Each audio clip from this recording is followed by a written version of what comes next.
All right, guys, welcome back to another episode of Crossing Swords. As always, I'm Andrew. And I'm here to tell you that we have absolutely the best episode you've ever heard lined up for you, ready to go, one in the chamber. Yep. You know, the cock's half wanked, ready to load, ready to blow. Do you know what I would say? I don't know if I've ever put this amount of effort into an episode before. Like, truly groundbreaking levels of I effort. genuinely think you're right. I don't think you ever... I think I have. Yeah. Quite frequently, I think. But it's I carry the pod, so I quite frequently put this level of effort in the pod. The thing is, you can't be as charismatic as you are and as entertaining as you are, as engaging and captivating. All true. And you have all that, so you don't need to I don't need prep. You're just your level of ad-libbing, and you'd be a great what's it called? One of the comedians, an improv artist. Do you know what? Do you know what? One of those groups. You say this in jest. I would love to do improv. Do you know what? I think I would as well. To be honest, I would love to. I don't know if I haven't got quite good as every time I watch Whose Line Is It Anyway. Yeah, I would love to play some of them games. Yeah, I've come across an improv group on YouTube. I'll send them to you. The only problem is you only get like 3 of their episodes. They have loads of shorts that are free, but to watch the actual episodes, you have to be like a member. But I'm not willing to pay. Well, I'm not. If there's one thing I don't do, it's pay for things. And with your attention issues, shorts the shorts are perfect. So I'll just send you their channel. Genuinely, I think I would love to do that. You know, all the and you have to games. Tell me. I feel like the host is actually a famous person. Like, I've seen him in stuff, but I just can't place it. And I feel like you're going to look at him and be able to say yes or no, he's famous. Do you know what I mean? Often just say yes anyway. Yeah. You might then ask a follow-up question, though. You probably will ask a follow-up question, won't you, and say, well, who is he? Yeah. You probably won't just let me say, yes, if he's you famous. Go, no, he's not famous, that could mean he is famous and I just don't know who he is. Or I think I'd tell you. I'd say he's famous, but you won't know him. You don't like admitting you're wrong. Now, hold on now. Hold on now. Sure, I've stubbornly backed my corner when when I know I've been wrong several moves before. But not always. There's a new group chat that we're involved with now, and I find it quite enjoyable. And the thing is, that the person involved, Andrew, does come at both of us, to be fair, and he debates both of us. But I think the best one so far was coming at me because I'm more reactive. Yeah. It's fair, I am more reactive. Yeah. I'm a fire pot. Yeah. I'm a firecracker. Like, I don't know whether this wasn't a thing I was intending to talk about, but I feel like I'm less married to a lot of my ideas and leanings than perhaps you are. I think, and maybe it might change. I'm less hard line. I think maybe where I spent a lot, I've put myself in a circle that can be very stubborn at times. Yeah. And I think I've absorbed some of that stubbornness. Yeah. And I think there's definitely times when I know I'm wrong, but I can't seem to. No, I get that. But equally, I think there's plenty of times, can I just say, where I am wrong and I say I'm wrong? No, occasionally you do. All right, but it can take a lot of evidence. Like, you need to come prepped. But I feel like I'm actually sometimes too far the other way. Like, I'm too agreeable at times. Whereas, like, there's sometimes like we'll do the pod and I'll listen back to it and I'm like, oh, I should have said that. Oh, but I do that as well. Yeah. I do that as well. Yeah. So there's times I'm like, oh, I had another good argument. Do you know what I mean? Like, because sometimes I listen to it and somebody actually commented and was like, Big just agrees with something that he has absolutely no idea what he's talking about, and then will suddenly disagree when he realises what they're talking about. Yeah, couldn't agree more. Yeah. Although actually do you know what though? I read a thing today, Rishi Sunak being asked about 2 different things. Yeah. So one, he was asked about the possibility of Nadine Dorris's not the possibility of basically what's gone on with Nadine Dorris and being like, what a shit show that is, right? And he said, I'm not here to talk about the past, I'm here to focus on the future. Yeah. And then not 5 minutes later, he was asked about the potential scrapping of HS2, which is something I sort of maybe want to touch upon if we get time. And he said, and I'm not joking, this is the same interview, like the same thing, where he then said, I'm not in a position where I'm prepared to speculate on the future. So that only talk about today. I'm not going to talk about then. I'll talk about the future. And I'm not going to talk about the future either. Like, to be honest, there's no value to be found for Rishi Sunak looking back in the past. There currently isn't much value in looking in the future for him because the future looks fucking bleak. And today is pretty fucked as well. And there's not a lot he can do about it. So there's a tiny part of me that feels a little bit sorry for him. It's just, I wonder whether he thought in his head. I mean, he probably didn't even know he was doing it. But whether he thought in his head he was a bit a la Tony Stark when he's like, "There's a little grey area, Yeah. and that's where I operate." I think in his head, he is probably being a political operator, and he's right, because that is what politicians do. They don't actually answer your questions. Oh, What God, he no. did in that interview was, I'm not going to talk about anything, basically, that isn't about what I'm doing today or talking about I came with the today. speech, Yeah. and I'm going to tell you about it. But he doesn't have the charisma, experience, or ability to actually pull that off in any way. Like, because at least with Boris, he didn't necessarily have the competence, but he had the confidence to just blubber his way through a speech or encourage a room of people. Whereas Rishi Sunak, he's not got anything. He's not charismatic. He's not particularly good looking. Do you know what I mean? Have you been to Peppa Pig World? I'm going to keep on. Every time Boris comes up and his charisma comes up, and I still haven't got and the his sound captivation and you need of, to move on. I'll never move on. You know that. You There's need one thing I don't do There are is so move many on. things to hold on to about Boris Johnson. Peppa Pig World is not one of them. I'd tell you now, no famous woman, but I hope she never texts me back, or I will go after her like Piers Morgan. Yeah. No, that's not true. I won't. I would never bring myself to that level. And that is something I briefly wanted to touch upon today. Please do. Not Meghan Markle or anything, but as I'm sure you're aware, relatively local to us, a young girl was stabbed to death. Yes. Very recently, in the last couple of days at the point of recording. Supposedly, and obviously I'm trying to do this from a legal standpoint, so please don't think I'm trying to dither my way around it. But obviously, this is all allegations and witness statements. Nothing's been set in stone yet. No. But it seems very likely that allegedly for rejecting the advances of someone that she had been previously involved in. Okay. The accounts read that a 17-year-old boy, she was on a bus on the way to school. On the way to school, man. I mean, yeah. Any time is bad, but as a 17-year-old boy tried to give her flowers and said, "Will you get back together with me?" Yeah. She said no. At which point he pulled out a very large knife and I went heard for it her was like neck. a machete, basically, wasn't it? And went for her neck. And see, I heard she was protecting someone else. That it was someone else's ex, and she got in the way. All the reports that I've read have been fair enough. rejecting unwanted advances. Well, it shows the real dark end of what the outcome can be for a lot of devious men. Do you know what I mean? With actual. Well, there's a lot of talk about the problem of misogyny. And amazingly, I've seen a lot of people defending it, going, "Oh, typical! You want to attack all men. One girl gets stabbed, and you want to attack all men." Though, is it? And this is the thing. And I sort of came up with a bit of an analogy late last night, and it really was late last night. Like I was in bed, and I just thought, "No, I want to get that down because I want to say it on the pod." Now, look, upon reflection, a 1 a.m. thought might not be worth repeating, especially on such a serious matter as this. But if you will permit me to share my thought, my analogy on this. Please do. So I think misogyny, first of all, a lot of people say not all men. You hear that frequently, not all men.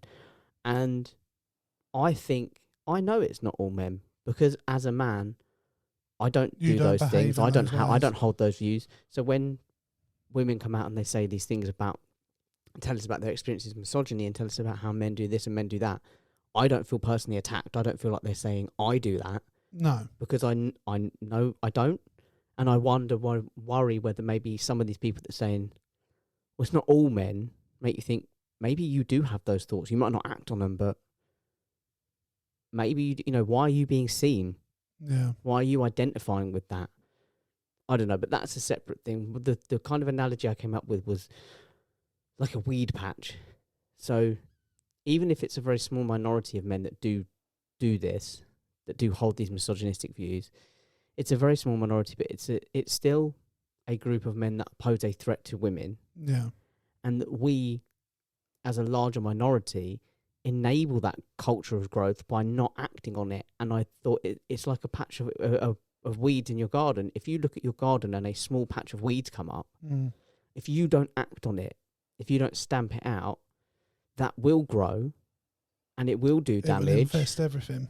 And it will get everyone before you know it.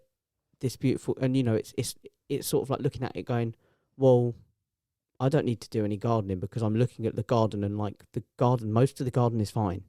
So I don't need to go out and do anything because it's one small patch. Please look at the rest of the garden. It's like, yeah, but look at the damage that one small patch is doing. Yeah. And look at the damage it can do. And that was the kind of analogy I came up because I thought if that was gardening, you wouldn't leave it. Yeah. If you took care in your garden, you'd stamp that out too. I think one of the issues is I don't know what the root cause of the amount of men that perpetrate violence, sexual violence. Not even sexual violence, just violence. But violence in general. I think part of it is probably physiology. I think we're designed as men to be fighters to a degree, and don't know how large part that plays, but I think that would definitely come into it. I think psychosis comes into that, upbringing, all sorts of things.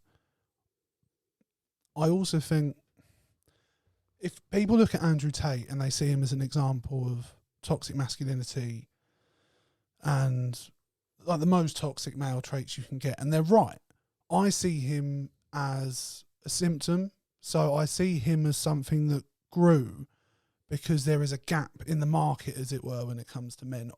For some reason, there is something going on with young men where they don't feel equal anymore, or they resent women, or whatever their reason might be. And Andrew Tate comes along and fills that gap and gives them even more negative ideals and festers it. So for me, part of the solution will be identifying what the problem actually is with young boys and then men, and trying to sort it at the root at a young age. I wonder whether it's the fight back against the rise of equality, and I'm just thinking off the top of my head. That's definitely going to be part of it. This is my thinking. We've talked about it before. When you try and give other people more, or even the same as what you have, people think somehow they're going to have less. I think also specifically focusing on younger people. When for example, I would compare it to like finances and the housing market. And I know that seems a bit mad, but stick with me. So I look at my parents and my grandparents, and I look at what they had. I look at how far their money went. I look at what they were able to buy, the capital that they were able to gain, house, car. The position they were in by our age. Yeah. And I look at that and I think, I really, really dislike that I don't have that. I'm like, No. I look at it and I think they had this great life, these great opportunities that I don't have. And I'm thinking maybe young men, in particular men, look back at the history of the patriarchy and they look back at all that women were expected to do, and they were expected to, going back as recent as, or as far as like the 50s, really 60s when it started to, and all the way through, it's been part of certain cultures and certain people still hold those values. Women were expected to basically be your slave. They were there. You didn't have to do any. They would cook, they would clean, they'd make sure you were fed, and they would be an on-tap demand for sex. And I think now that women are starting to gain their own identities. And I think it's part of the renegotiation of what life is actually like, because there will be people that have been raised by parents where perhaps they might have a more, quote, traditional household where the mum raised them and didn't go to work and kept the house clean and put food on the table, all that sort of stuff, and which is nothing wrong with. That's what a woman wants to do. But if it was because that's how dad expected it to be and that's how her parents expected it to be, that's a very different attitude to take. And it just doesn't quite work. Obviously there isn't an easy answer, but do you think there is a way forward?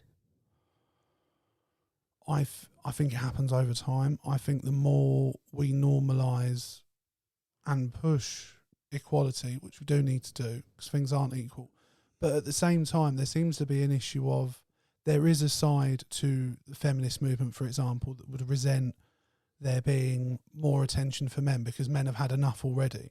But there is clearly an issue with men. So you can't just only address one issue at a time. Yes, we need more equality, but we need to make sure things don't go up shit's creek in the meantime and don't get worse. How do you stop that? How do you stem that? I don't know.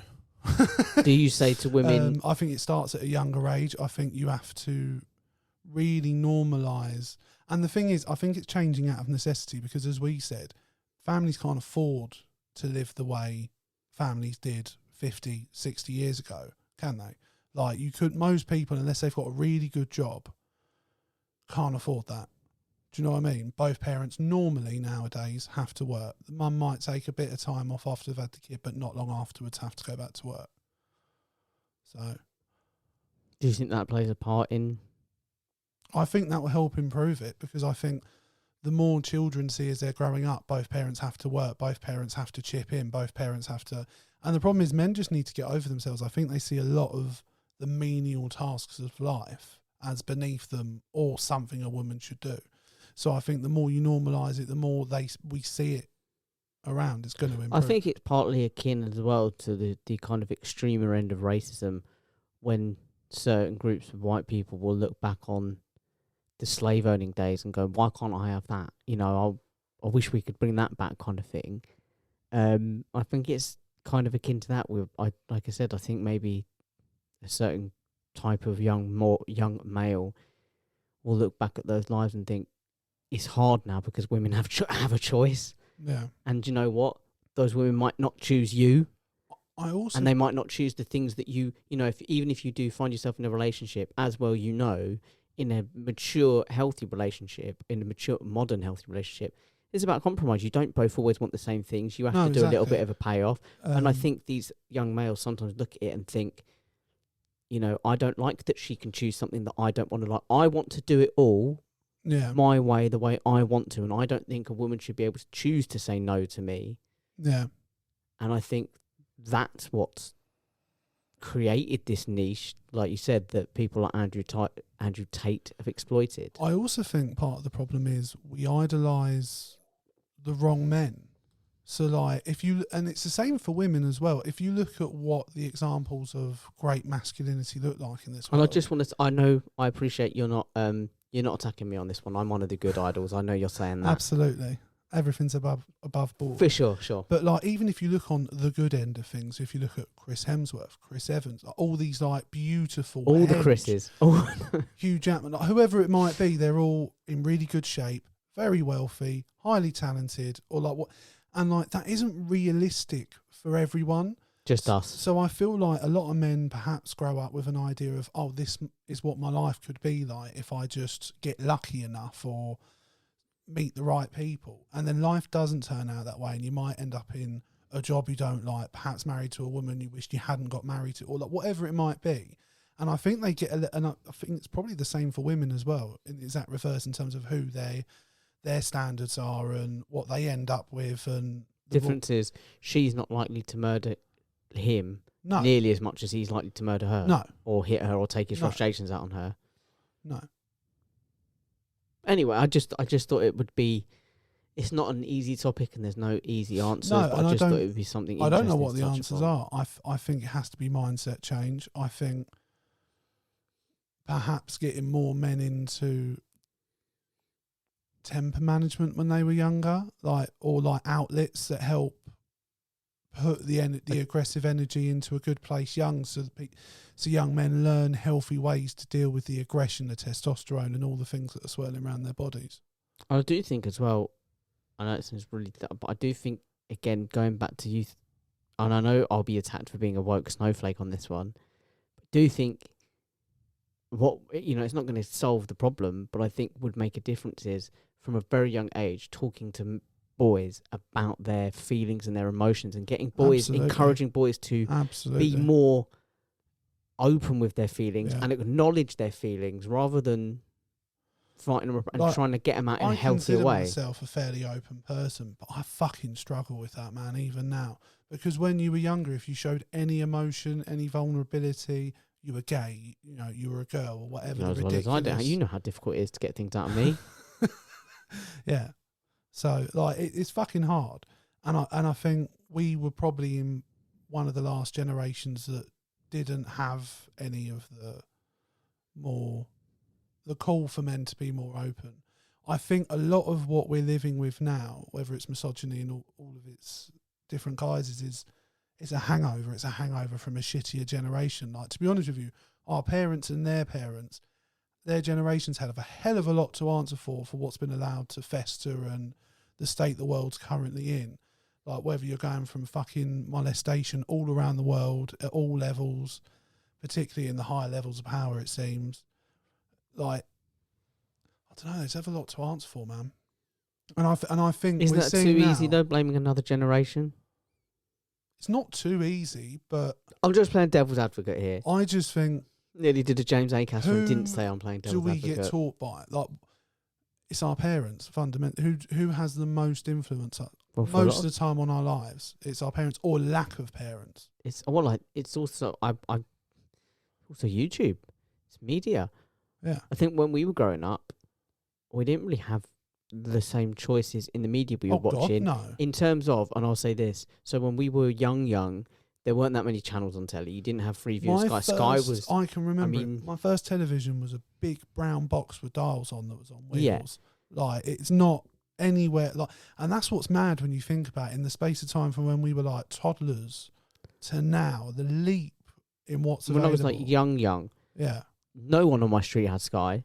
no. One kid I knew in school did have Sky, and it was just like the peakest I don't thing. remember when we got that. It was pretty late, I feel like. And then by the time we got Sky and we got access to other, for me, by the time we got Sky and we got access to other, because Sky was the one. Freeview hadn't really become a thing yet.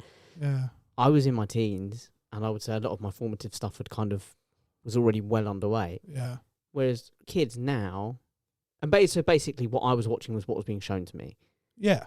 There was a choice of like 5 channels, Yeah. and you never watched Channel 5 because it was big grainy as thing fuck. for me was going to the movies as And a shit. kid. Like, that was the big like entertainment thing as a kid, was going to the cinema. When it was much more reasonably. But kids today choose what they want to watch, and as we said, I know, and it's what's fed to them. I as well. appreciate that it's easy as easy as it is to blame another generation. It's easy for me to blame a certain technology company or group because, as you said, as we've said before with adults, this happens with kids. You rabbit hole.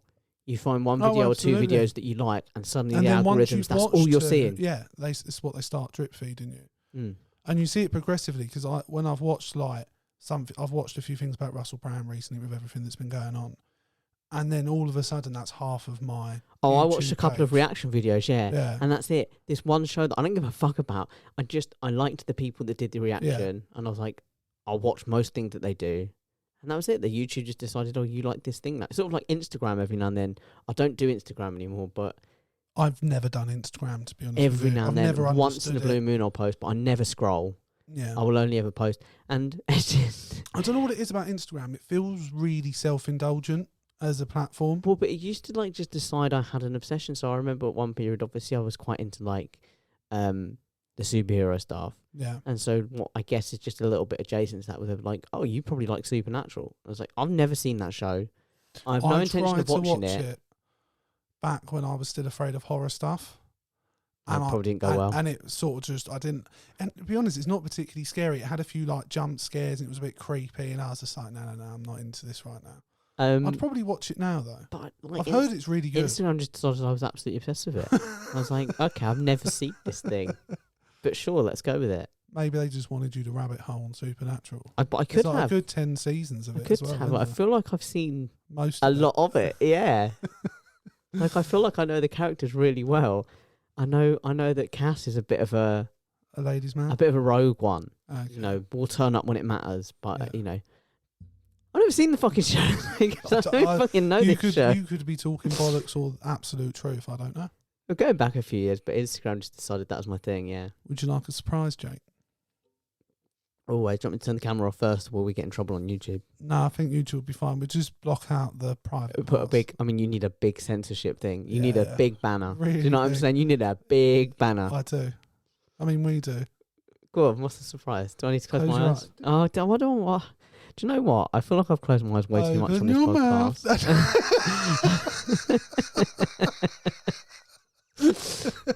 Right, your eyes Tell closed? it again. Your eyes closed? Yeah, my eyes are fucking closed. I don't know why I swore. I'm sorry. That was so unnecessary. Right, you can open Please your eyes. hire me, BBC. It's there on the table. Liquid Death. Oh. I've got something new to try. Mountain water. Yeah, it's from just the water. Alps. It's But just, from the Alps. it's just water, though. You know that the freshest water I've ever tasted It is from the Alps. I did know that, obviously. It's not I didn't physics. say I don't know why obviously, you you just knew- tapped the you can. Yeah, it's a habit. But yeah, If we're I going to get try it. So that it says on the side, this infinitely recyclable can of stone cold mountain water clawed its way from deep inside the earth to murder your thirst. Does my thirst need murdering? That seems quite. We're talking about. I mean, the name and branding is quite cool. Talk about. No wonder kids are stabbing each other. They're being encouraged to murder their own thirst. Well, this is actually an American brand. It's only just starting. Oh to yeah, because they never kill each other. UK. But this is just water. You know, I thought we'd just try it. Hang on. I don't know how often you drink before I go water. into it, regularly, I pretty much exclusively drink water. But it's an American thing from the Alps. So they take water from the Alps to America, ship it all the way to America, and then to here, and then can it up and send it back here. I think so. This has been on more of a journey than I have this year. This water has travelled more than I. But yeah, guys, try Liquid Death. Hang on, let me see if I can get a good. Oh, that was good. Oh, that's a bit of ASMR. ASMR. Right, Jake. All right, we're not on the. Didn't wait. For those not watching, I suggest you go over to YouTube to see the brilliance. We opened our cans. You might have noticed I opened mine a while ago. I waited for Jake to open his. He opens it and then immediately starts drinking. And then, because I said something, he spat water everywhere. And he's currently trying to compose himself. Oh my God. Wrong hole? No, it's everywhere. And the thing is, I thought this was perfect. I've not been this wet since the wedding night with your mum. Wow. Did you guys get married? No, it was just like a role play thing. Ah, fair enough. I was the bride. That makes sense. Oh my God, I didn't mean to spit that out. I'm so sorry. Shall we? Fine. I thought that was amazing. Toast to Liquid Death? Yeah, I mean, it did literally just nearly kill you. But it murdered my thirst. I thought this was perfect as we came into this episode, as we discussed beforehand, dry. And I used to have a manager where her motto, and she didn't mean it to sound as sexual as it did. And I think it was, we were cleaning something, and I was like, "Is that wet enough?" And her response was, "My life's motto has always been, wetter is better." Brilliant. So, long live the Queen. And then she just looked at me and realised what she'd said. It's actually quite nice, you know. It's just water, innit? I remember, because I've had it before. I'm going to level No, but with it you. tastes better than tap water. I bought one can before, not thinking anything of it, because they sell it in the old co-op I used to work in. Okay. And I saw it in there, and I was like, "Do you want to know how much they cost as well?" Oh, go on. $1.50 for a can of water. For a fucking can of water. Yeah, well, that's its fucking travel fare, isn't it? Look where it's been. Well, look how far it's had to go. Paying for its boat journey. I don't think it's from the Alps. You're questioning the validity of it? Yeah, I mean, like, Evian backwards is naive, bro. I don't think it is, but that's... It is. Work it out. I mean... I just blew Jake's mind. I don't know what... I don't know if it's one pack. Do you know what? I've always been this... I mean, it's sizable, isn't for it? all my... Yeah, and the drinks is pretty big too. For the same size bottle of water, like, in terms of millilitres, is half the price. But... I don't know, how many millilitres is this? I think it's like 500, yeah. So a 500 ml of water is about 79p. Yeah, it depends. I'll tell you, you can get them cheap in Lidl. Yeah, but I love Lidl. It's not shit water. Yeah, it's shit bottle top. I don't know where they got it. The bottle tops are shit, and I've always spilt water on myself when opening the bottle top, and you can never get enough. And I do not trust Lidl's and Aldi. You go look at their ready meals, right? Just slightly tip it, and see how much water sloshes. To it's because they come in frozen and they defrost it. I'm like, nah, I'm not having it. It's all conspiracies, Jake. It's better than Evian. Better than tap water. No, the thing is, and I remember when I bought it, I was like, is it going to taste like metal when you drink it? It doesn't. And look, I think Liquid Death should now endorse. Should I drop them an email at some point and be like, look, here's we tried it on the thing. Yeah, can you endorse us? Can you drop us a bit of money? Are you going to be nice and polite? Are you going to be like, endorse us, bitch? I'm going to be nice and polite. Okay, and because then it will be the first time I've ever done. And I'll be very earnest to be like, look, we're a small. We're small, humble elaboration over here. With your collaboration and support, we could work together. You could maybe upgrade some of our equipment. We could make the whole world wet. We want to make the world wet. We want to murder thirst. I want to murder thirst. My thirst was aggressively attacked. And actually, genuinely, when I'm really thirsty, nothing quite quenches my thirst like water. Like water. Like Liquid Death water. nothing. It's just the It's best. just my thirst was, I wouldn't even say murdered. I would say aggressively assaulted. If you watch any quite a few American podcasts, you'll see cans of liquid death on the table. I bet you will. So, but they do other flavours as well. Other flavours, like other styles of murder. Or they do sparkling, liquid death, sparkling. liquid death by knife, But liquid death by gun. There was a mango water. I like. Do you know what I quite liked? And it was a bit weird when the first time I tried it, but I kind of dig it. Coconut water. No, I it's can't janky. dig it. It's janky. Have you ever had one of them? It tastes like it's spa things that got like cucumbers in them or whatever. Do I look like someone who's had a? We should have a spa day. We should have a spa day. You look like someone who's had a cucumber, but I would not say in the water.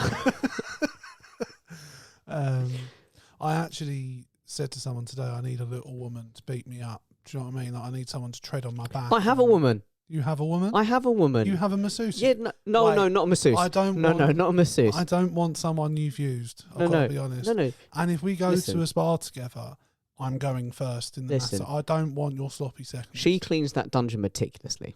I'm not going in a dungeon either. You're too judgmental, bro. I thought you was open and easy. I thought you were open and easy. I've watched too many horror films. That's the first mistake ever. You're looking in the wrong places. Pornhub, my man. That's where you... I would use that as an argument as to why you shouldn't go in the sex dungeon.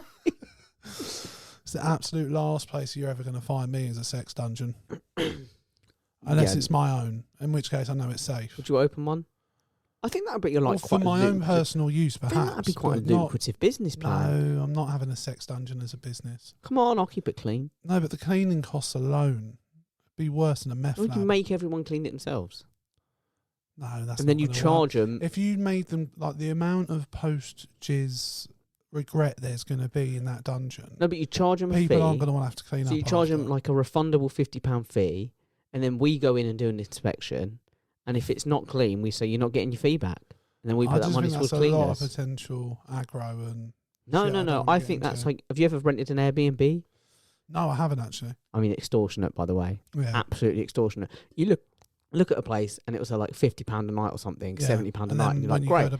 And then by the time they've added the cleaning fees and shit, you've like doubled, tripled the money, and you're like, fucking hell, am I spending this money on? No way, Jose. It was good when it started. You say that a lot. Not what? No way, Jose. Do I? Yeah. It's good to have a catchphrase. When you're around our Mexican friend. Well, he's wrong a lot. I mean, it's not his name, but it's quite disrespectful. I'm that's why racist. He doesn't come around anymore. Sue me. Yeah. I mean, he was actually born here as well, so when you told him to get back to his own country, he was quite insulted. There was a lot of confusion. His parents were born here. I meant ancestral country, though, and I think I made that quite clear in the rant that I followed up with. Yeah. I think my explicit rant that followed was very...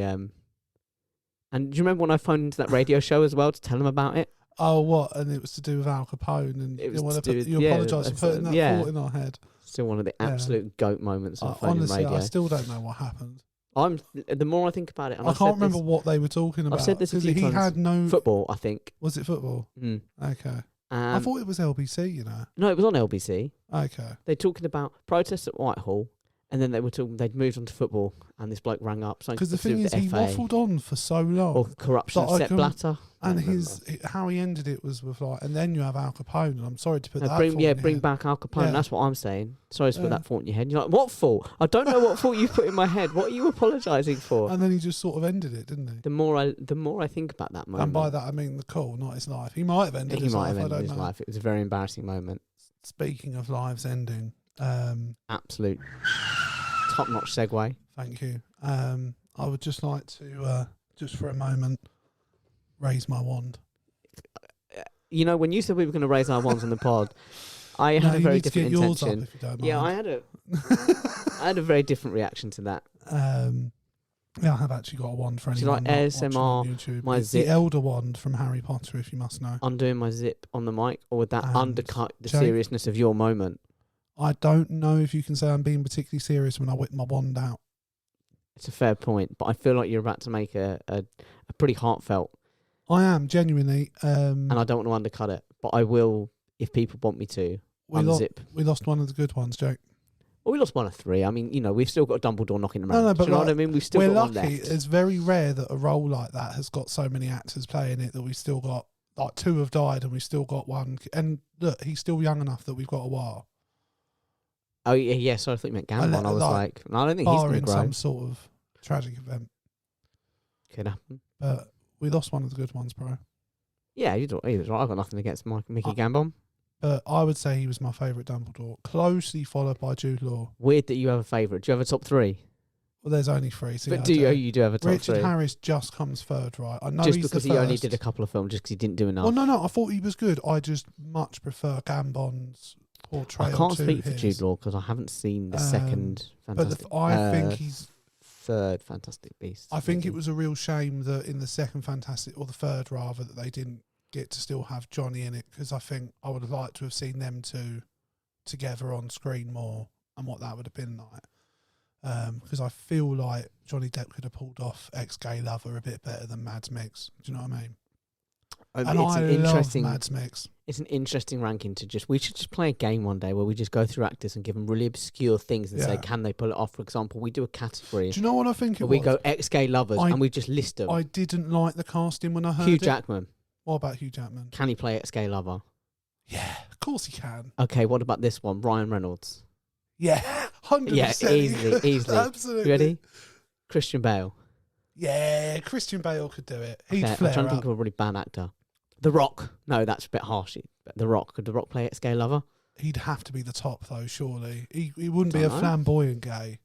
You don't think he's... Although saying that, when he was in that film, what was it Central Intelligence? With, Only did the and fat he dancing. was the comedy actor. He was the one that was trying to be funny, and I actually thought that was one of his better I didn't mind performances. Central Intelligence. So I actually feel like you're coming round to it. Maybe he could. Maybe he could. It'd just be a fun set. We'd just pick some people. A big test of his acting ability. But do you know what? I think he could do it. Yeah, I think he could. Yeah. Oh. Russell Brand? Well. Sorry, that was rude, wasn't it? You can. Snap my wrist. You almost didn't want to do that, did you? I didn't really. No. It wasn't Was it too for me. sexual? It was really charged. Right. I mean, look, I'm rocking a semi right now, and I wasn't I've at the got start. my wand out. You've got your wand out. Which I've placed delicately in my lap. Are you going to hold it up? Holding it up right now. But no, back to... You're going to hold it up? What, like that? Yeah, like they do in the film. I mean, I'd probably just be stood there like... Rolling your eyes at someone's death. You'd be like... No, legitimately, do you know what? It brings back a lot of memories. That does. Because I didn't know he died in that film. Like, in Half-Blood Prince. Spoilers, by the way, for anyone who's not watched. I know technically you should say that before. But if you haven't seen it by now... Probably not going to. No. And to be honest, fuck you. But yeah, Dumbledore dies in Half-Blood Prince. And no, it wasn't that film. Sorry, I'm mixing it up with a completely different story. But still Harry Potter. So I apologise. All right, well, I'm glad we crossed that out. Yeah. Do you want to know that story instead? Yeah. I didn't know Sirius Black died. Okay, so you went into it feeling a bit... Yeah. Came out of it We rather literally, feeling a bit... me and my dad were on the way to the cinema and we're pulling up and we're just talking about Harry Potter. And he just goes, such a shame he dies, isn't it? And I was like, Dad, what the actual fuck? He was like, I thought you read the book. I was like, no, I haven't, Dad. Thanks. So the whole film I was sat there angry, waiting for the moment he gets killed. That's a horrible way to watch a movie. Yeah. But for this pod, hilarious. And the worst part was they were building up the emotional side to it the entire movie. Yeah, like yeah. Him bonding Harry with had finally Harry found his family kind of yeah. thing. I remember I think I actually cried in the cinema when I saw it because I was just like, oh, tears of anger at your dad. Absolutely. And I think I had one of the rare times I swore at him as well. I was just, I don't think I actually swore at him. I just swore in front of him, but it was semi-directed at him. Do you know what I mean? I was like, what the actual fuck? Bad boy.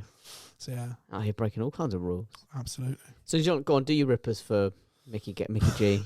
Don't make it sound like such a paltry thing to do. Like it's not significant. It's one of the highest. I don't think he was worth a rippers personally. Wow. I'm not. Dumbledore. He was all right. Yeah, Dumbledore. So he had one role. He had one role. Dumbledore, bro. I mean, say it again just in case I don't get the point. Dumbledore, bro. Shit, I mean, I guess you're right. I mean, I don't know if he's... Wow. Sir he was like one of three as well. I mean, in the main films, he was one of two. He only got the role because someone died. I'm not... Oh, well, the thing is, though, and me and Leanne talk about Harry Potter a lot, and I don't think Harris could have pulled off the physical, like for example, in The physical, it's not like he was running around like Jackie Chan. Definitely hear me out. Let me land, bro. Let me land. Is it Order of the Phoenix? What's the one where Sirius dies? Prisoner of Azkaban. No, it's not Prisoner of Azkaban. Oh no, it is. No. It's. Is it not Order of the Phoenix? It's the one. Yeah, Order of the Phoenix. Yeah, sorry, Order of number the 5. Phoenix. Yeah, And it's like right at the end of the film, Sirius has just died. Harry's going after Bellatrix, and then it ends up with Dumbledore and Voldemort having a duel and fighting. Yeah, in the Ministry. And I don't know if Harris, being really old and not quite as mobile, Could have stood there and held a wand out. I mean, where are we going with you this, go bro? back and watch that scene and tell me that Harris could do it. I've just got this picture. And Gambon There's a being like, lot of movement in that scene, bro. Gambon being like Tom Cruise was like, Do you know I wonder if we I'm could. picturing it in my head now, and I think one of the scenes is him just stood there like this. I'm wondering whether Gambon was like Tom Cruise. He was like, I wonder whether we could do this on the wing of a plane. I wonder whether we could do this fight. From like if we were free falling. Just because we can. Yeah, just because why not? Should we do But it honestly, underwater? Go back and watch that film, guys, everyone, and you tell me that Richard Harris could have done that. He couldn't have. I mean, partly he was dead at that point. It would have been tough. It would have been very Bernie's but weekend should at he have Bernie's. still been alive at that point? And look, I'm not throwing shade on Richard Harris's name. Quality actor. He was a good Dumbledore. I just don't know if he could have had the same, presence in those moments. No, it's fine. I mean, obviously they did both. I didn't intend to spend this long talking about and I didn't think I'd have to big up Michael Gambon. They both brought very different ways to the role. They were very different Dumbledores. Oh, absolutely. It was a very weird continuation. Well, I think, didn't it coincide with The book's getting a bit darker. that, and J.K. Rowling had said in an interview that she'd always seen Dumbledore as a gay character, and then apparently Gambon then took that on board and then put that into his performance and sort of made himself a bit more camp and flamboyant and those sort of characteristics. Was that? No, we won't get into it. I just remember that as being like part of a backlash where they're like, you don't even have a gay character. And she was like, yeah, Dumbledore's gay. And they're like, great, you make no reference to it in any of the books. And she's like, yeah, but he was. No, but you're like, okay. You might. I don't know if it was quite that scenario. No, I am. I think you're making it sound far it. more hostile a situation than perhaps it was. But I think you're probably along the right lines of someone made a comment of, people have made comments that there's no LGBTQ plus representation. But then she went, yeah, Sarah Dykman, and you know what? Because she has those names, doesn't she? No, they're like explicitly obvious. Her names. Yeah. So it would be called like Harry Blackman. Pinky Dykman. Yeah. Yeah. Anyway. Ironically, he was white. Anyway, it was a twist. They weren't prepared to cast a black man. No. Shall we? Shall we what? We'll move on. Yeah, because I honestly, I haven't even done the Rippers, bro. We did the Rippers. We did the Rippers. So, Michael Gambon, bro. You got to hold your wand in the air while you do it, though. Just a wholehearted Rippers. In nomine Patris et Filii et Spiritus Sancti. He's with the big wizard in the sky. He's in the big white train station now. Yeah, and also, I think Dumbledore's one of my favourite characters. Yeah, in books and in film, and he has one of my favourite lines in a film ever, which was the line where Harry asks him in King's Cross, "Is this all in my head?" And he was like, "Well, of course it's all in your head, but why does that mean it doesn't mean it's not real?" Yeah. So beautiful moment. Yeah. He also spent like his entire career exploiting a child for, No, look, it's he all good. sacrificed the life of one child. We've done this before. Yeah, hang on. I got criticised. How many would have died, Jay? I got criticised to shit. He didn't rape him. My child didn't die. Dumbledore touched up no children. I will have no slander parties. We fucking do. Dumbledore wouldn't do that. You're not me tooing fucking Dumbledore, bro. No, I never got touched by Dumbledore. You're telling me you wouldn't have done what he did? No. What? Like put the child in? Well, he didn't. Danger? He let him grow up a bit first. Yeah, 10 years in a cupboard. Well, no, and then some time at school. He made some friends. He had a bit of a life. Yeah, for like half a year before he nearly got killed by Quirrell and the fucking Voldemort on the back of his head. I reckon he would have been quite tortured about it, but I think he made a calculated decision, the right decision. I think if you were to ask Harry Potter himself, he would say Dumbledore did the right thing. And it worked out in the end. Harry didn't die. Well, and he didn't. I think Dumbledore had the knowledge that there was a good chance he could have come back as well, as he did. Calculated risk. Yeah. No, sure. So fuck you and your Dumbledore slander. I'm not like, that's a conspiracy, bro. I am well into the Matrix. Have you got something you want to talk about? I do.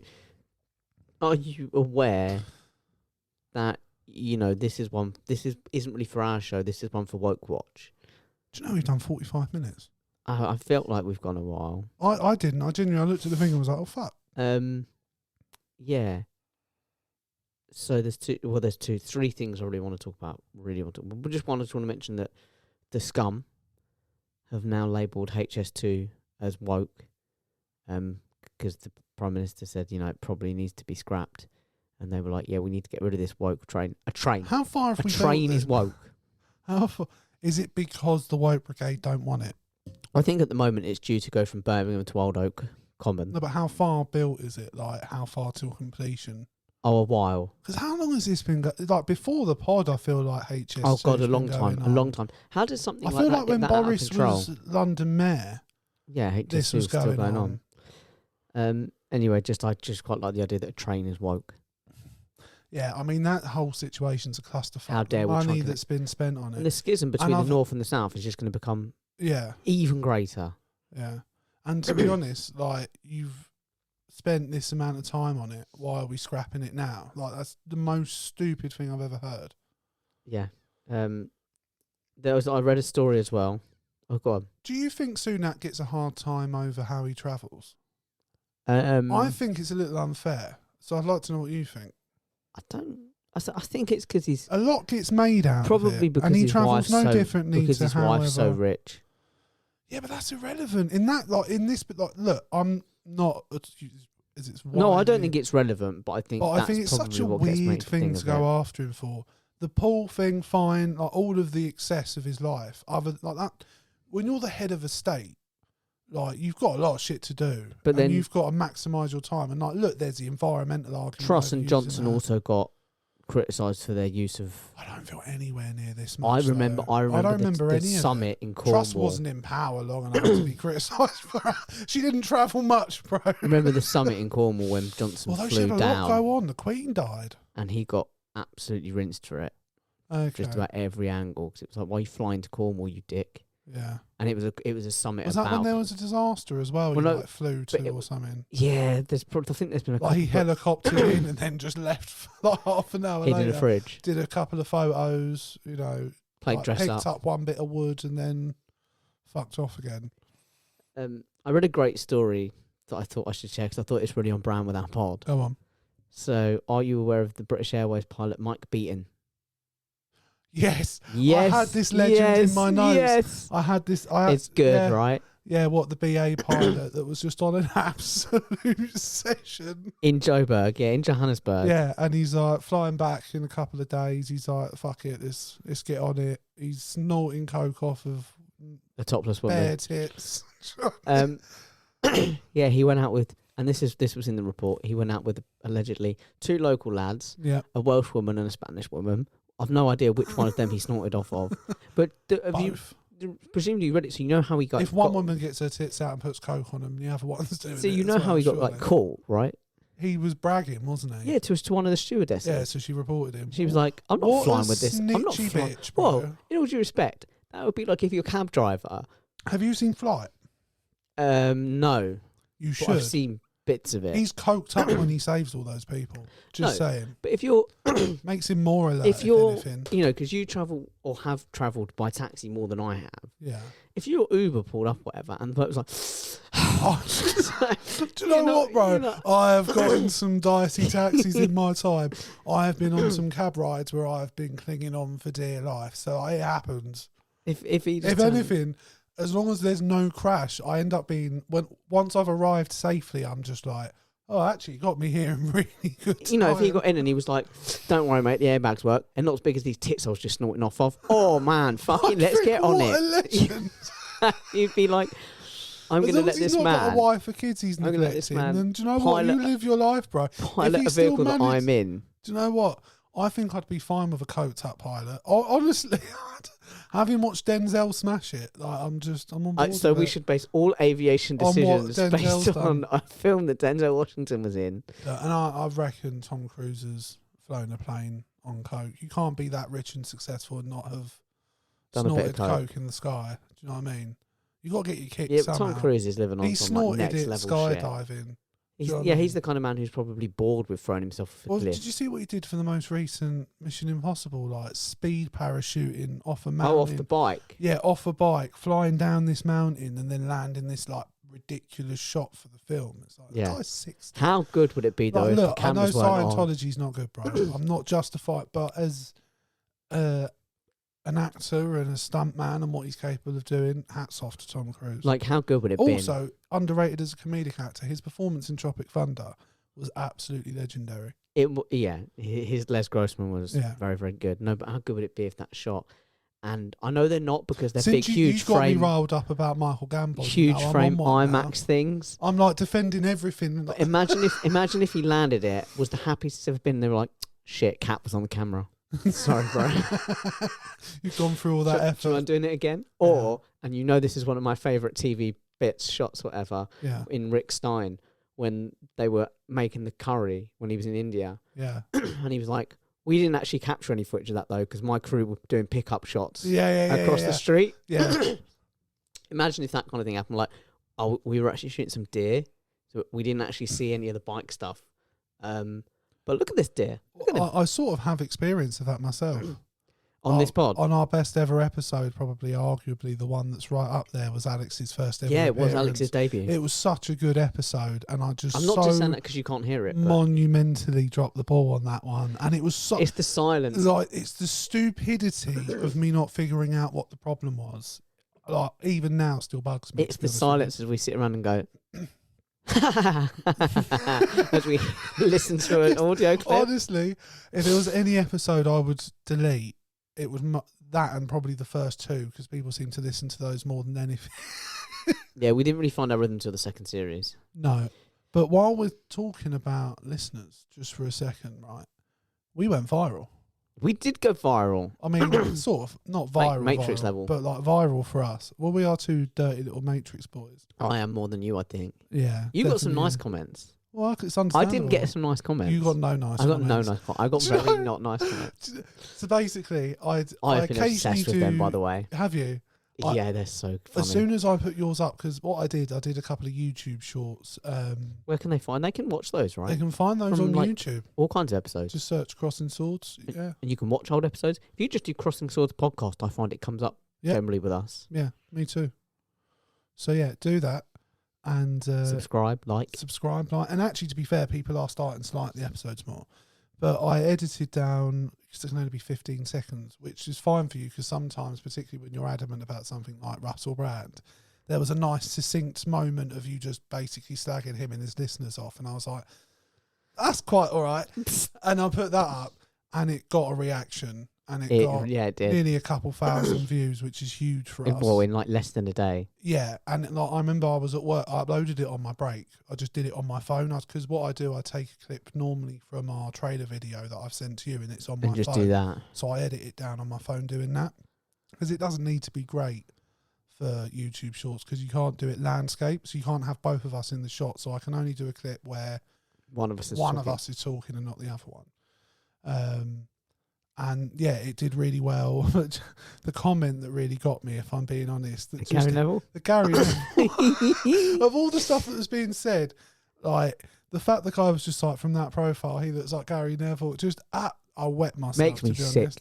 Yeah, I just imagine how angry that man was. Just being like, he looks like Gary Neville as It's well. just in the in the slew of all the comments as well that were coming in. They were like, Yeah. you know, ha ha ha, you're so you're so asleep or whatever it is. You clearly don't see what's going on, you thicko or whatever. And they were all kind of akin to that. Yeah. And then it was just like, you're thick, ha ha, you're part of the conspiracy, you utter moron. He looks like Gary Neville, and it just kind of stands out a bit.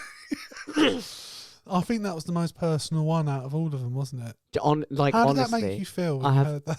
Hilarious. Like I said to you, there was a small grown. part of me when I uploaded it that was like, oh, I hope Jake's cool with this, because I normally our shorts get like, we had 2,000 on. Our best one ever was it's now our second best ever, was the Prime one the episode where we tried Prime for the first time, and that got very few likes, very few Prime comments. is shit compared to Liquid Death. Absolutely. Please endorse us. And we'll endorse you. Yeah, so that one did really well. And then with this one, it felt like it did a lot better and had a lot more engagement. But it was very interesting as someone who was anti-Russell Brand, how much negativity you got. Oh, you cannot convince me these people are not in a cult. I'm sorry. I just think some people are just so sucked into their way of thinking. I don't think like a lot, when they say like Russell Brand fans, I don't think they're all in like one group chat together somewhere on a message board coordinating what they all think. I just think they all happen to believe in quite I said to you, look, things. And the things I wanted to respond to, I was like, I've still got to get out of my system, but what I'm not going to do is go on there and respond to them directly. Old me would have. Yeah. But I was like, no, not engaging. But I will say what I said to you in response to those things. Yeah. Like, I do believe that there are some conspiracies that are being kept from us, that, even everywhere in the media, they're not showing us. And I do think there are some good journalists out there trying to get those messages out there and trying to promote the truth.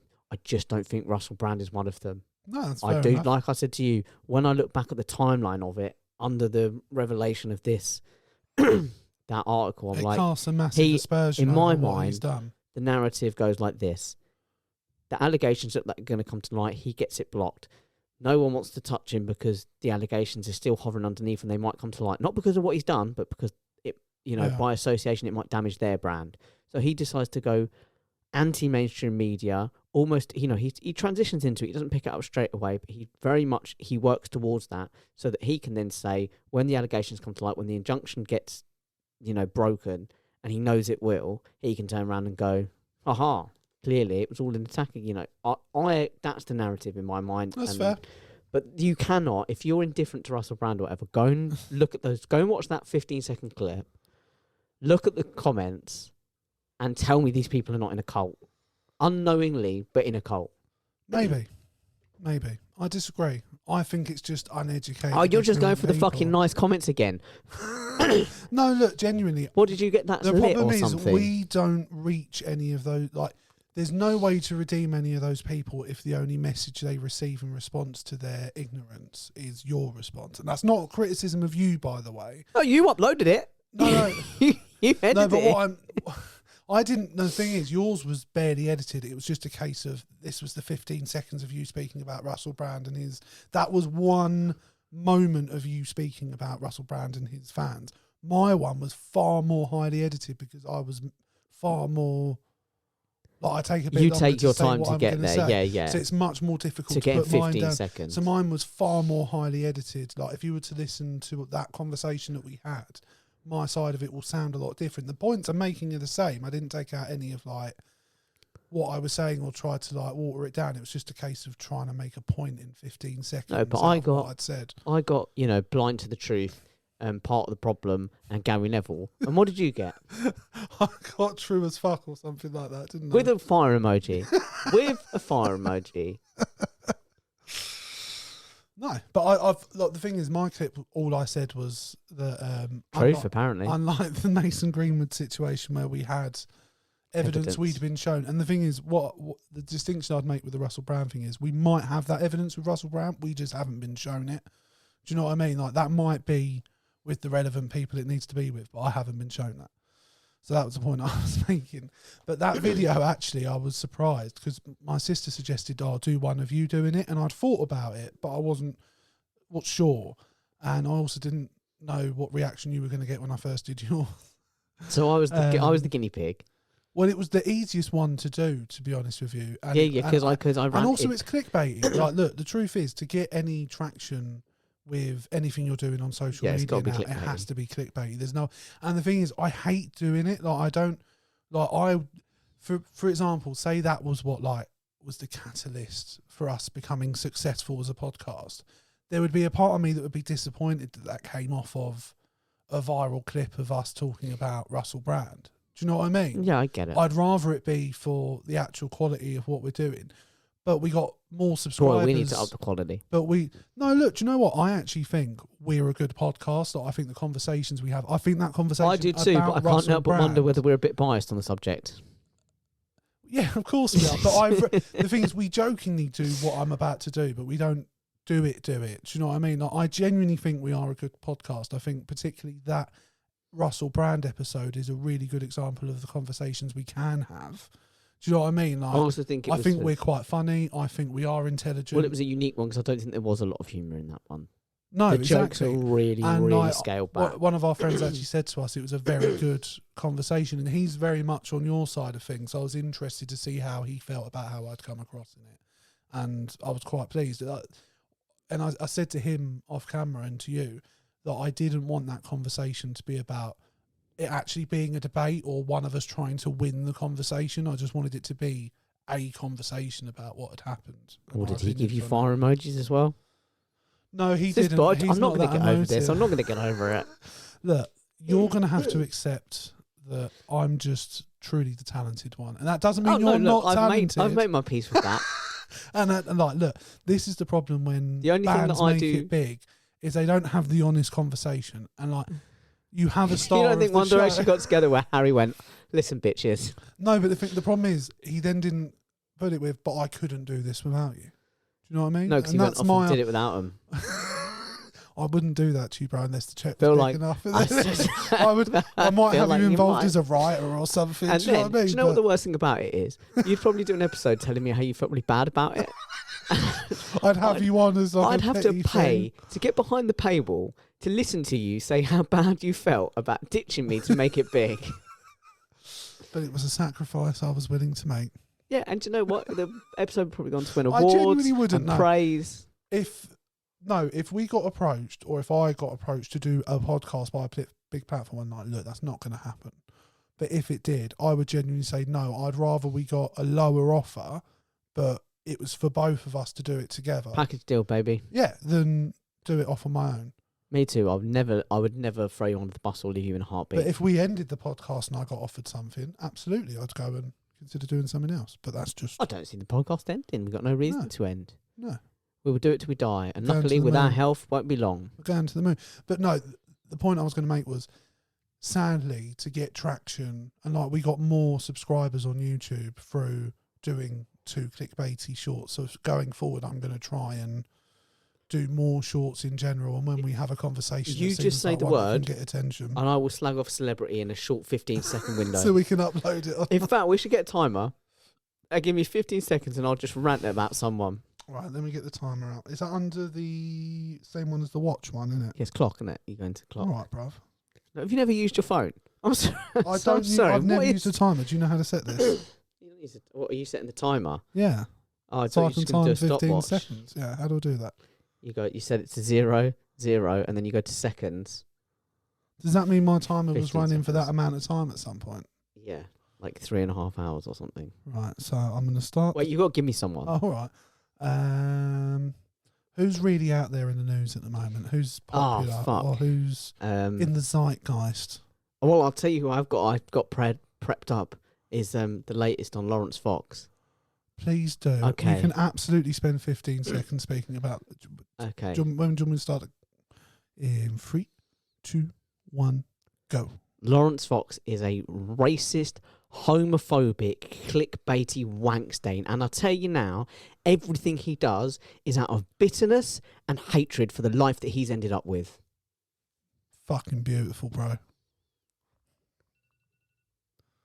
And there's the timer going off. Beautiful. That'll do. You're very lovely. welcome. But I and do. that was about the minute 4 mark, just for my reference later. I do genuinely want to talk about Laurence Fox as well. Because did you see his thing with Dan Wooton? I only saw it because I'm a fan of and I mentioned her, Ava Santina on the Russell Brand episode, that she was someone I'd listened to in regards to. Oh, she's brilliant. Yeah, I really like her. And she's on the Politics Joe podcast. Very clever, very articulate. Absolutely. Very good at what she does. And also for the... No, I'm not going to go. I mean, would you? I had to. Oh, do you know what, though? I think she'd actually find that funny. God, I hope so. I don't want to be sued. But no, look. I ran into it because she did a response video on YouTube about it. So and she got emotional a couple of times about it while she was talking about how it made her feel. And I think the damning thing is, like, Dan Wooton afterwards apparently has tried to peddle the story to her, and he's like harassed her trying to phone her and he's a stuff like that. He's a fucking stain on society. Yeah. He shouldn't have lowest form of scum journalism. Anyway, especially with the allegations banding about him, which we can't really talk about at the moment, but they're quite well known. But the thing I loved about it, so for those that don't know, on GBB's, Laurence Fox was doing Dan Wooton was doing an interview with Laurence Fox, disgraced former actor, and it's a great example. Do you know, I had no idea he was an actor. He's a great example of. I just thought he was a professional cunt. Because his family were quite well off, and his family were in the theatre and stuff. And he's a man who had everything added onto the silver platter, and he hates bottled all of it. Yeah. He's absolutely thrown it all away. He is like Tottenham FC. He even had Billy Piper. That's right. And fuck that up. I'm throwing Tottenham shade, and do you know what? I'm sorry to Big Ange, because I like Big Ange, but fuck Tottenham. They are bottle jobs, but they are. They were having a discussion about a sort of story that Ava Santina had done and had touched upon and broken even. She'd been on a panel, hadn't she, with, I believe, Jeff Norcott. And I like Jeff Norcott. Me too.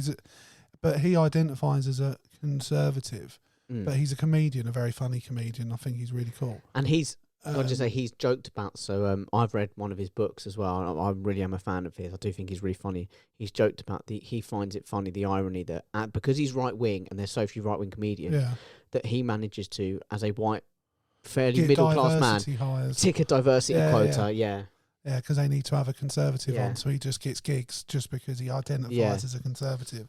But the thing is, he's not what you would consider as a conservative necessarily. Do you know what I mean? No, he's funny. Yeah. Starters.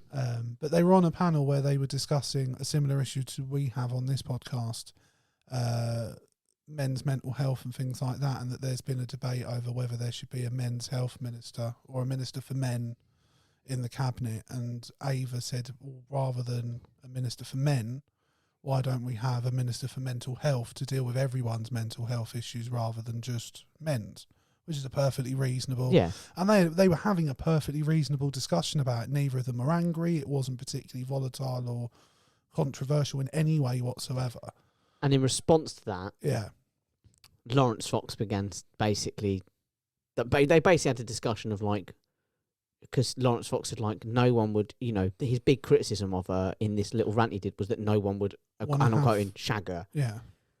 And naturally... They got pulled up and it was like, you can't just judge a woman on her shaggability. And apparently one of the producers from that show has reached out to Ava privately and shown her text conversations that Dan and... I was about to say, Laurence Fox has dragged the fucking... he's dragged Wooton with him. Yeah. And I'm all here for it because Dan Wooton came out and made a statement that just said like, look... It got away from me. He said, I wasn't amused by it. He said, I was reacting in a shocked manner.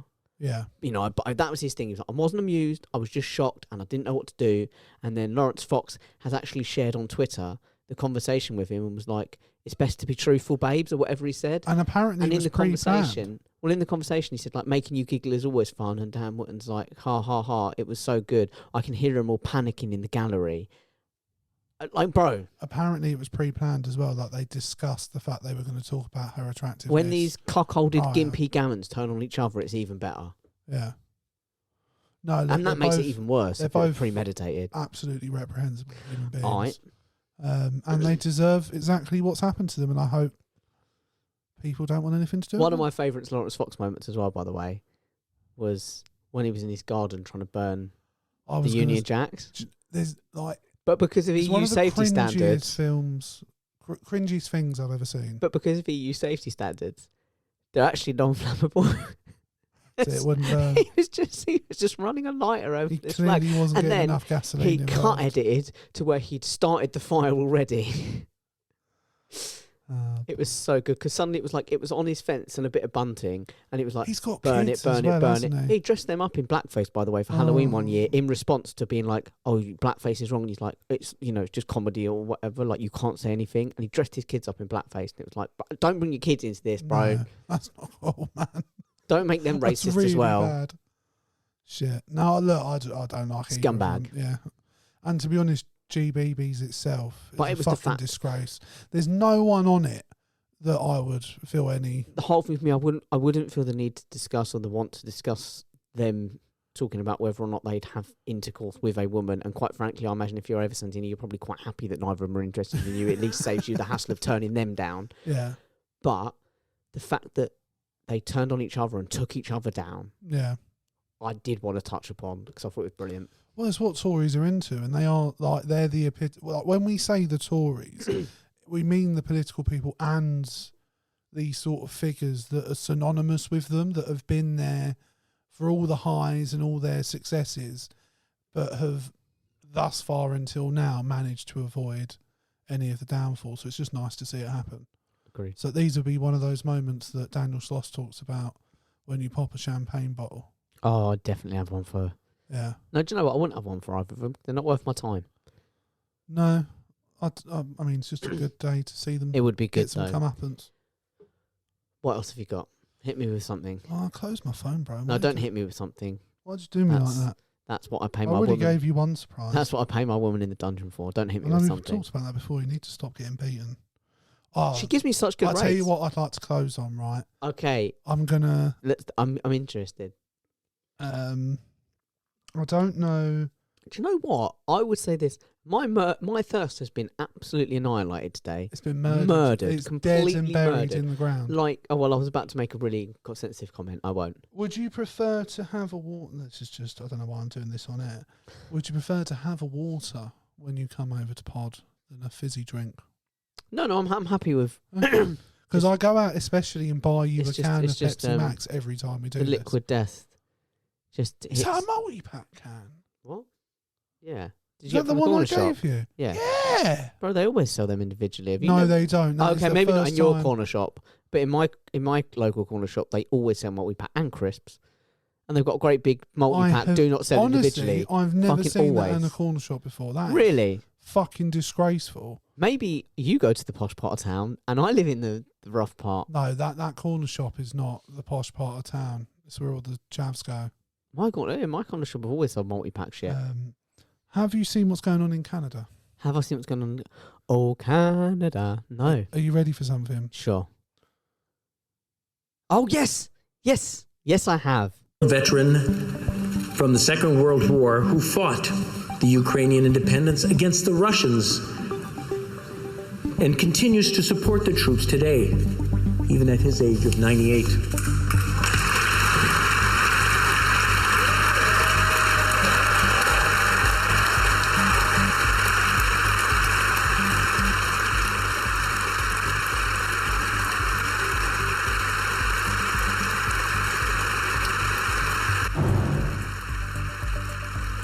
Right. So the clip I just played is of the Canadian Speaker of the House.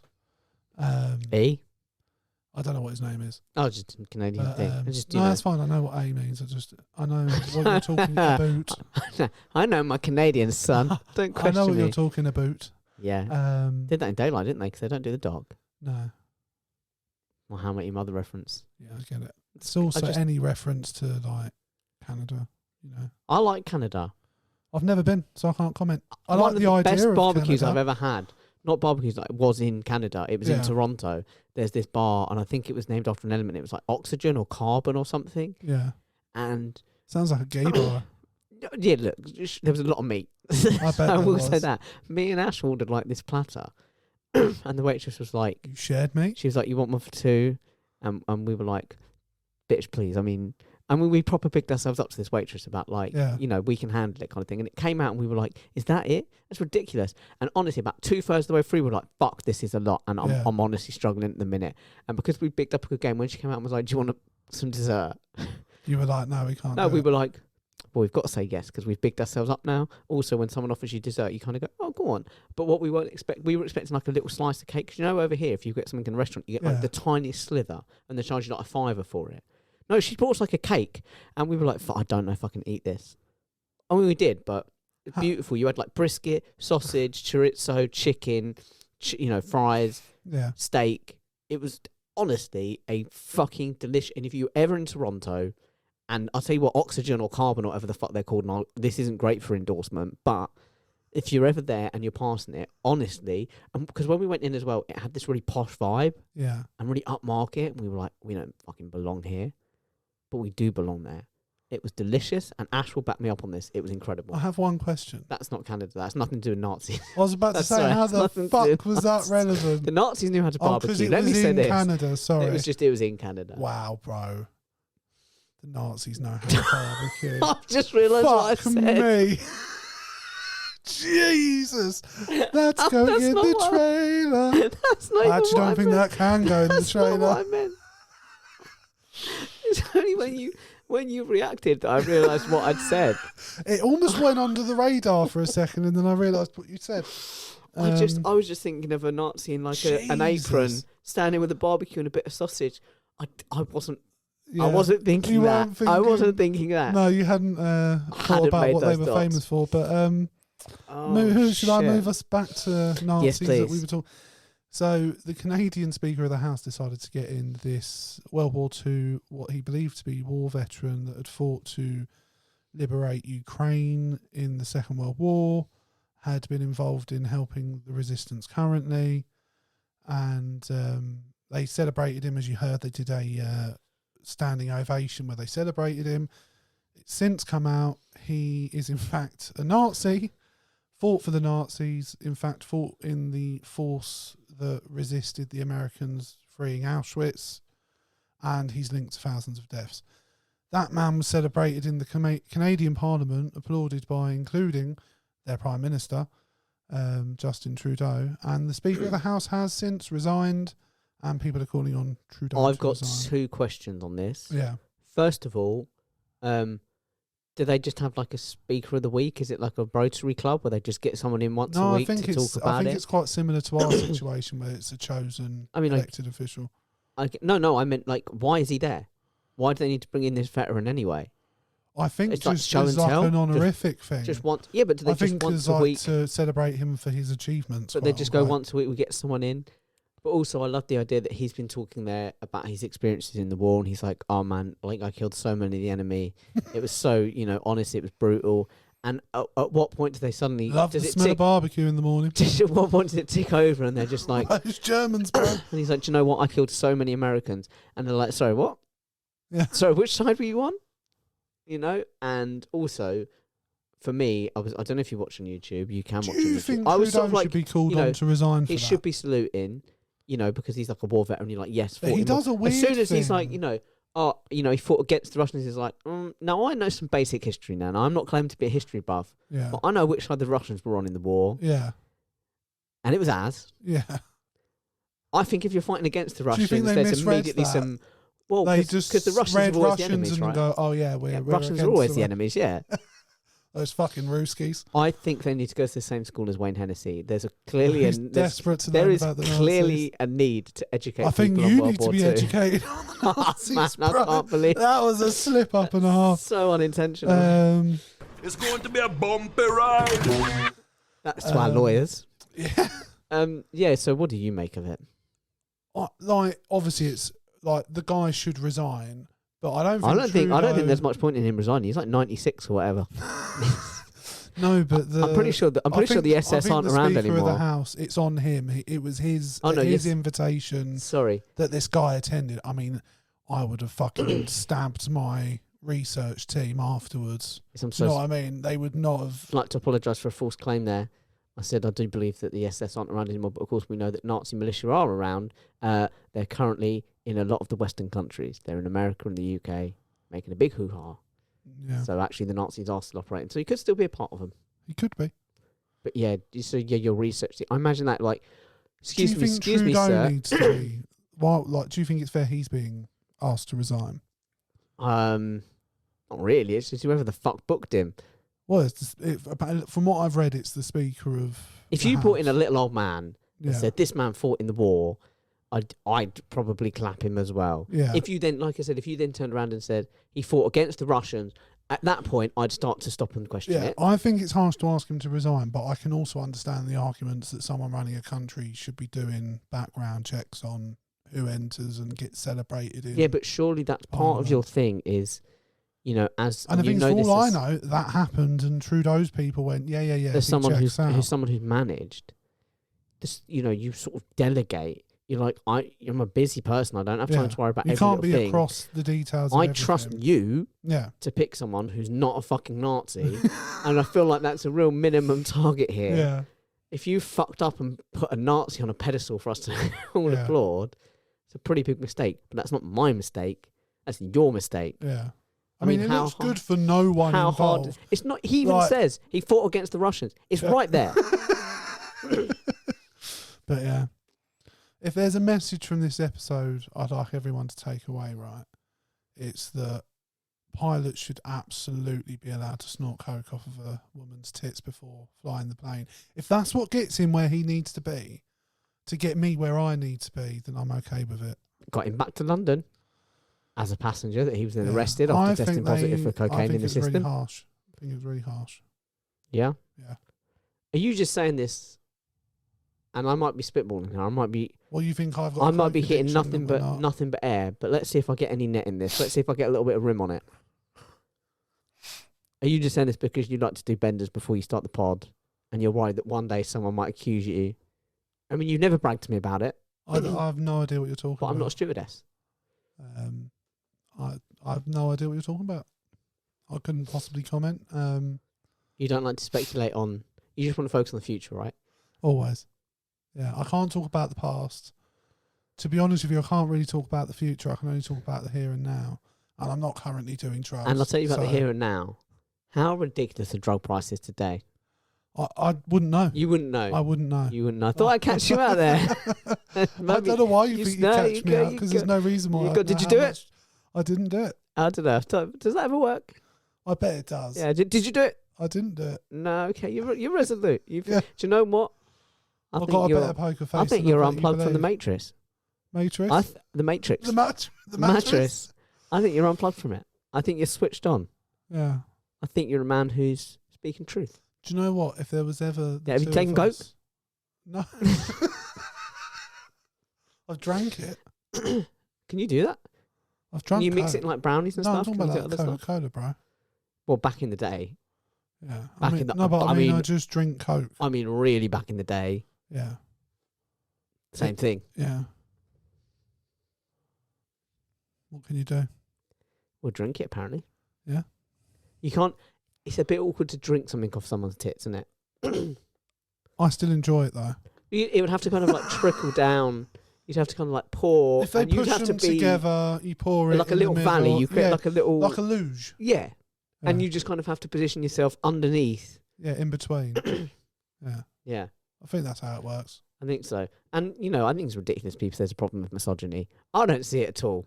No, and definitely don't need to worry about Holocaust deniers. Do you know what though? Imagine if that was the clip. I know you said earlier, these clips that could launch us. Yeah. Imagine if that was the clip, and I it don't was just think I'm because actually going to put that in the video. It was As much just- as I'd love to. it was just because I we can't got thousands risk of YouTube being thousands upset of with comments going, "Oh, you look at these guys talking about something that never happened," that. Yeah. and that was it. That was the thing that launched us: Holocaust denial. Yeah. Well, it's what launches you on your new career. Much like allegedly someone else. Oh my God, did you see? to cover up future allegations? Before Do we you know go, what? I would love, knowing you as I do, that if you ended up on this successful path where you started sexually assaulting women, that you had to do a right hat, like a proper U-turn and become a conspiracy theorist, and just seeing the look on your face of hating your life and taking on spirituality. Do you know what I mean? I'm going to follow Doing yoga retreats, having to pretend to in like that hippies. vein. In that vein, I will follow the same advice that I give to these people. I'll probably just try and not sexually assault women. That'll probably be my go-to. I think that's always the best If place to it's- start. I think with all the, like, for example, with misogyny, one of the things I was going to say earlier is I heard someone say with racism, it's not about being anti-racist. It's not about not being a racist. It's about being anti-racism. It's about being, like, all of us will have misogynistic tendencies, racist tendencies, whatever it might be. We all have those Prejudices, anyway. prejudices in us. Yes, that's probably a better word. Tendencies makes it sound like we want to be. I'm just desperate to be racist. I just want to hit a woman. Just want want to hit a woman. I just want to know how it feels. I just want to hit one woman and one Hispanic guy. That's all I want. and those Asians. I remember we had a friend who said that. I don't like Asians. I'm not racist, but I don't like Asians. Yeah. Brilliant. No longer a friend. Yeah. But Really? no, Oh. I love racists. I've got to protect myself. These are one day going to be my fans. Yeah. Now, did you see the Jimmy Carr thing, by the way, going viral? No, I saw you tweet about it. Okay, so Oh, wait, no, I did. It's him testing the audience, isn't it? this is it's so bad. I didn't watch it all the way through. No, you don't. I will sum it up for you now. He spends like a 3-4 minute clip, and he Because spends that's the what first he does in 2 most of his minutes. gigs, doesn't he? Normally he does warm up, but no. But Yeah. he spends the first. I've said this when I tweeted about it. I was like, the one thing that is a real turn off for me in comedy is when someone says, "Oh, you can't tell jokes anymore." It's like, no, yes, you can. If they're funny, you can joke about anything. And you see some truly... Yes and You no. can't joke about anything. You've got to pick your times and your places. Yeah. But there are some truly brilliant comics that will make jokes about some true... I mean, I don't really like Louis C.K. because of a lot of the stuff that's come out afterwards. Wanking in front of women. But he's got one of my favourite 9/11 jokes Yeah. that he tells, and, you know, it goes down really well across an American audience. It's like, well, that's... If it's funny, it's funny. Yeah. And I've probably told it on the pod before. But Jimmy Carr spends the first 2 minutes going, "Oh, you can't tell jokes." He said, "One day you'll tell your grandcat, they'll look up at you and they'll say, 'Tell us, non-binary elder.'" Who? See, I actually think that is funny. They said, "What is a joke?" He says, "Because you won't be able to tell jokes anymore. You won't handle it." And then told the tamest jokes, as if he's building up to this. You can't say that what I'm Do you about not to just say. think that's him? I see that as almost playfulness. But That then in he's particularly. I just don't. He just spent so long with it up, and then he said something along the lines of 9/11 for me is a lot like One Direction because I don't care about either of them. But it's not that dark. You No. can't set it up as being, and he'd set it up as being this really dark. I've heard thing, him but it's tell a not that much dark. harsher 9/11 Oh God, joke, yeah. and it was about someone whose dad had died. Oh, Pete Davidson. Yeah, that's That's a one of good the joke. And best Pete Davidson jokes I've loves ever it, seen. By the way, Oh, absolutely. loves it. And he was like, the first time I ever told it, it turned out Pete was in the back of the room, absolutely wetting Oh himself. yeah, he made the It biggest is laugh, wasn't it, such in a the good comedy joke. club? I personally, having watched Jimmy Carr be interviewed a lot, I don't know.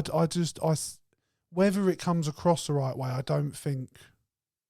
But then he said, and in the same clip, he said, "Oh, when at my funeral, I'd like BTS to do a cover of One Direction songs, because then I'll be glad I'm dead."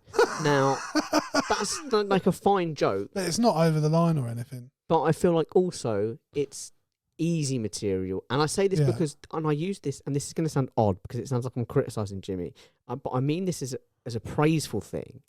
I think he's a much better comic than that. I think he's much smarter than going I for easy, think low-hanging fruit. Over-analysing what he's doing in that moment, though, like that bit where he's quote-unquote warming them up, that's not his actual show. That's him using very basic, over-the-top jokes No, but I just don't. to test where an But audience don't is at. spend 2 minutes telling me these are going to be really dark jokes that you can't tell. And he's like, forget 10 years from Yeah, now. I You won't be guess able so. to I tell mean, these that's- 10 minutes from now. He said that you won't be able to. You won't be able to tell these things in 10 years. It's like, no, bro. I think you will.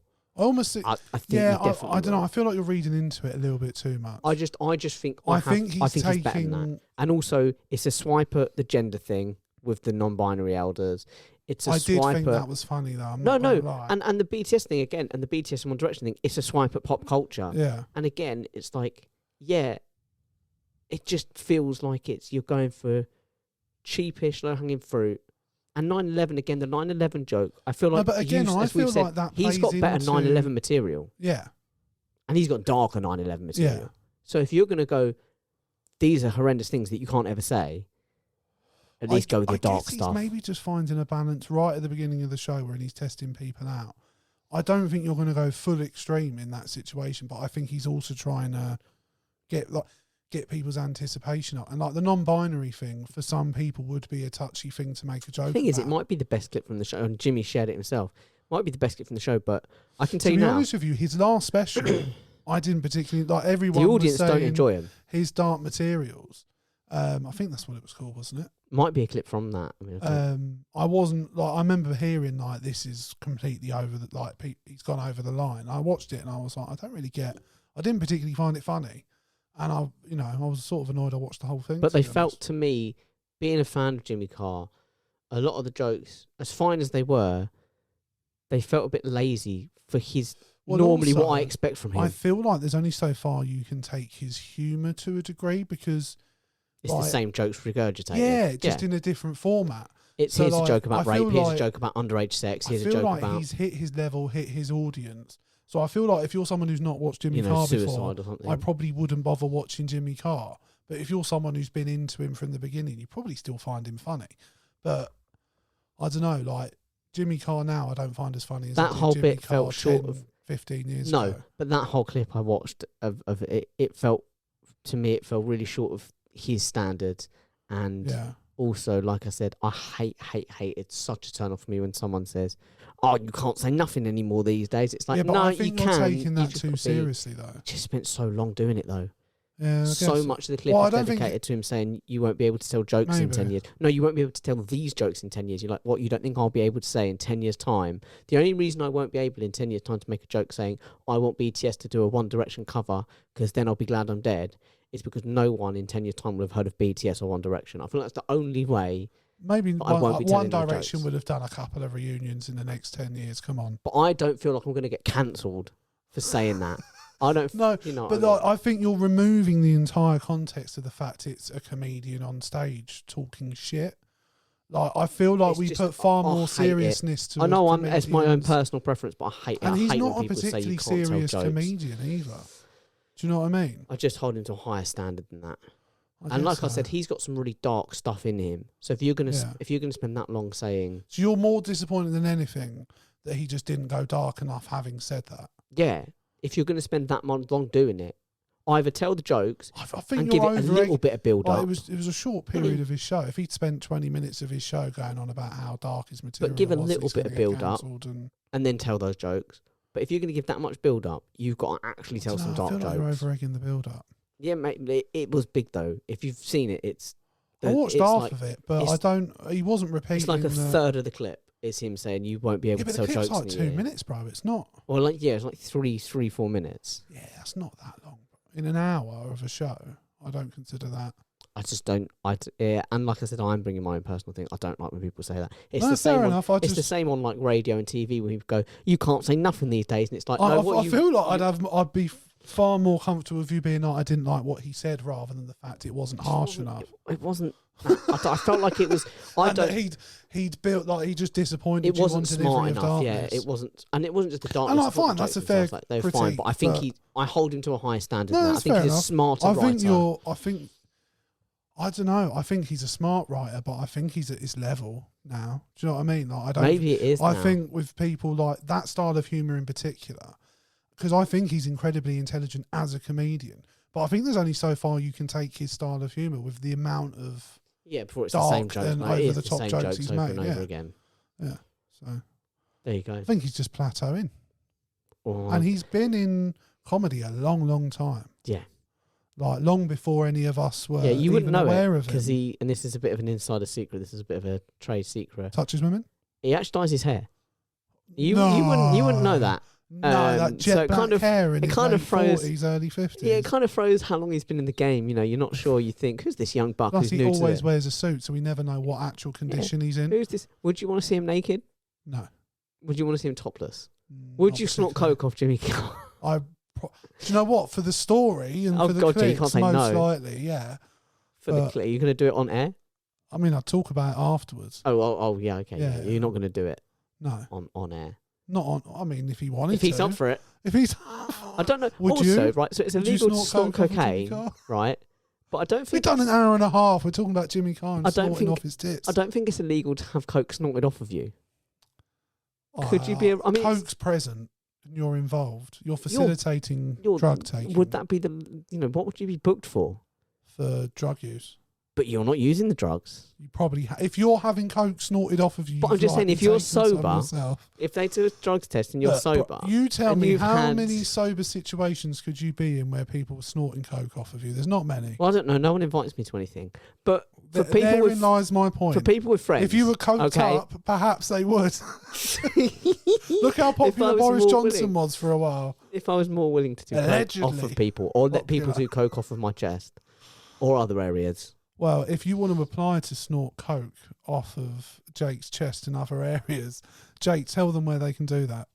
You can do that at just about any bar across the country. The Seamless. word will get back to me.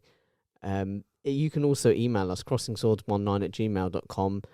Tell me which part of my... Do that, in fact. Email us and tell us what part of my body you'd like to snort coke off of. Also, you can hit I'm not us. doing the Leo and snorting it out of your bumhole. I'm just telling you. I'm that now. just... Well, I'm not asking you. I'm asking them. I'm just telling I'm you. asking them. Before you ask me, because you will. That's off air. I Yeah, ask still you a not lot of things happening. you say no to. Yeah. Do most of them when you're not looking, but that's not the point. We promote consent. And you promote those things at... Crossing Mate, Swords I'm fucking seamless. Crossing today. Swords _podcast on Instagram and on TikTok. Again, tell us what part of my body you'd like to snort coke off of. Equally, you can find us on Twitter at Swords Crossing. Just tweet at Swords Crossing. I'd snort coke off of Jake's, and then you fill in the rest. Yeah. That's all up to you, baby. And you can hit us on Nipples. Facebook. You can comment on the videos, comment on the posts. Tell us, we're just Crossing Swords. And you can just tell us what part of my body you'd snort coke off. Nipples, I've got quite small nipples. I don't know if you could get a lot of coke. I feel like that'd be a starter coke pack. Yeah. Like just if You start. at you the wouldn't nipple. do a line of coke off my nipple. No, when I'm ready for a long line, we both know where It's a I'm bump. going. It's a bump of coke off the nipple and a line from nipple to nipple. That's the Okay. kind of progression you could make. Okay. You could see how far across my chest you could make it. Yeah. But anyway, I've done the socials. Yeah. Well, it's been a pleasure, Jake. I have to It say. will be a pleasure for me after this. And me too. Goodbye.